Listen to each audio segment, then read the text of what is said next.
સ્થાનિક સ્વરાજ્યની ચૂંટણી નજીક આવતાની સાથે જ આવતીકાલે જ્યારે ફોર્મ ભરવાની તારીખો છે ત્યારે તમે દ્રશ્યો જોઈ શકો છો. રાજકોટના બહુમાળી ચોક ખાતે આવતીકાલની તૈયારીને લઈને તૈયારીઓ છે તે શરૂ કરી દેવામાં આવી છે. ત્યારે ભાજપના જે પ્રવક્તા છે રાજુભાઈ ધૂ તે આપણી સાથે છે. રાજુભાઈ, કાલની કેવી તૈયારીઓ છે? કાલની અત્યારે આપ જો શહેર ભાજપ અધ્યક્ષ માધવભાઈ દવેના નેતૃત્વમાં એમની સંગઠનની ટીમ અત્યારે હાજર થઈ ગઈ છે.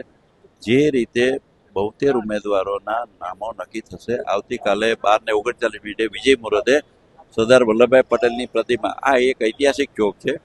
અમારા પૂર્વ મુખ્યમંત્રી આદરણીય કેશુભાઈ પટેલ, પૂર્વ મુખ્યમંત્રી વિજયભાઈ રૂપાણી, પૂર્વ અમારા એમ કહી શકીએ કે સિનિયર આગેવાન એવા આદરણીય ચીમનભાઈ શુક્લ હોય, અરવિંદભાઈ મણિયાર હોય, આદરણીય વજુભાઈ વાળા હોય, આ સૌએ આ ઐતિહાસિક ચોકમાં સભા કરેલી. અરે દેશના લોકલાડીલા વડાપ્રધાન, વિશ્વના સર્વાધિક લોકપ્રિય નેતા આદરણીય નરેન્દ્રભાઈ મોદીએ પોતાની સંસદીય કારકિર્દી રાજકોટમાંથી શરૂ કરેલી અને વિધાનસભાની પેટા ચૂંટણી અહીંથી લડેલા આ ઐતિહાસિક ચોકમાંથી જ સરદાર વલ્લભભાઈ પટેલના આશીર્વાદ લઈ અને એમણે ચૂંટણી ફોર્મ ભરેલું ઐતિહાસિક ચોક છે. 30 વર્ષ પછી ગુજરાતમાં ભારતીય જનતા પક્ષના શાસનને 30 વર્ષો કરતાં વધુ સમય થઈ ગયો છે, છતાં અમારા કાર્યકર્તાનો ભરોસો, લોકોનો ભરોસો અકબંધ છે.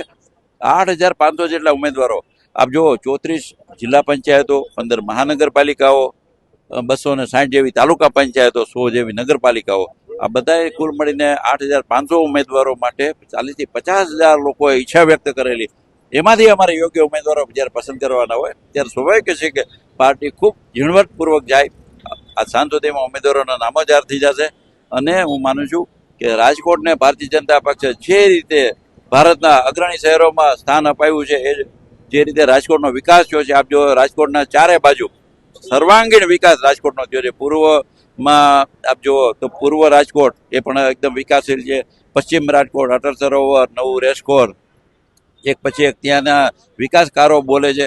સામે દક્ષિણ રાજકોટની વાત કરીએ તો આજે કટારીયા ચોકડી પાસે મુખ્યમંત્રી ભૂપેન્દ્રભાઈ પટેલ એક બ્રિજના લોકાર્પણ કરી ગયા. આજે એક પછી એક વિકાસ કામોની જે રીતે અમે ભેટ આપી છે, ત્યારે મને દ્રઢ વિશ્વાસ છે રાજકોટના પ્રજાજનો ઉપર કે લોકો અમને જંગી બહુમતી સાથે છૂટી કાઢવાના છે. સમગ્ર ગુજરાતમાં કેસરીઓ લહેરાવાનો છે.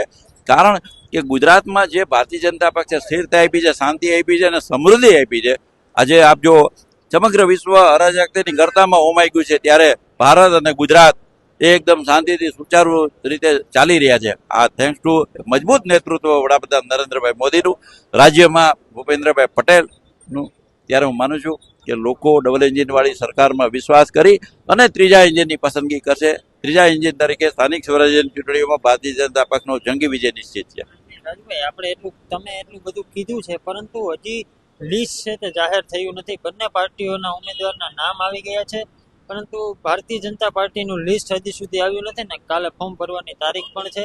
તો પાર્ટીમાં કોઈ મતભેદ છે?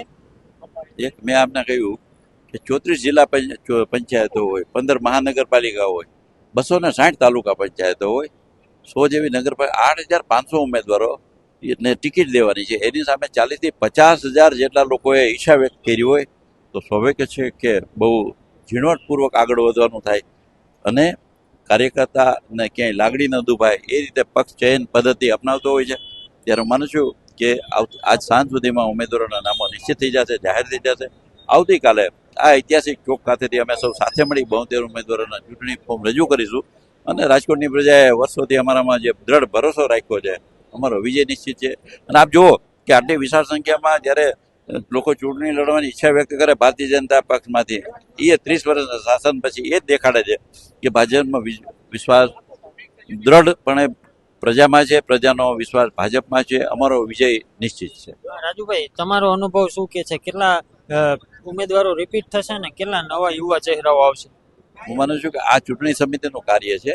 જે આવે ભારતીય જનતા પક્ષમાં એવી કોઈ પરંપરા જ નથી કે નવા જૂના પક્ષ જેને ઉમેદવારી પત્રક આપે એ કમળને અમારે જીતાડીને મોકલવાનું છે. કાર્યકર્તા તરીકે અમને ભરોસો છે. અમારું નેતૃત્વ આ સાંજ સુધીમાં તમામ ઉમેદવારોના નામો જાહેર કરી દેશે. આખરી પ્રશ્ન કે 72 ઉમેદવાર લેવાના છે અને 1000 થી વધુ ફોર્મ ભરાના છે, તો જેને ટિકિટ નહીં મળે પછી નારાજગી વ્યક્ત થશે તો પાર્ટીમાં કેવી હલચલ રહેશે?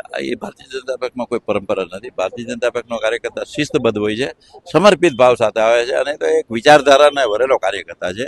એને કોઈ પોતાના માટેની એવું કોઈ વળગણ હોતું નથી.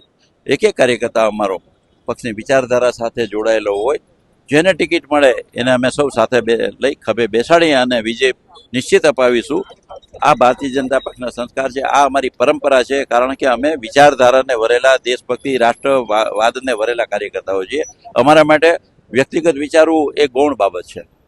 ચોક્કસથી તો હતા રાજુભાઈ ધ્રુવ કે જેમણે ભારતીય જનતા પાર્ટીની જીતનો વિશ્વાસ છે તે વ્યક્ત કર્યો છે અને આજે સાંજ સુધીમાં ભારતીય જનતા પાર્ટીના જે બાકી રહેલા ઉમેદવારોના નામ છે તે પણ જાહેર થઈ જશે તેવી શક્યતાઓ દર્શાવી છે. કેમેરા પર્સન પ્રદીપ પાઠક સાથે રાજેશ જોશી, BS9 ન્યૂઝ, રાજકોટ.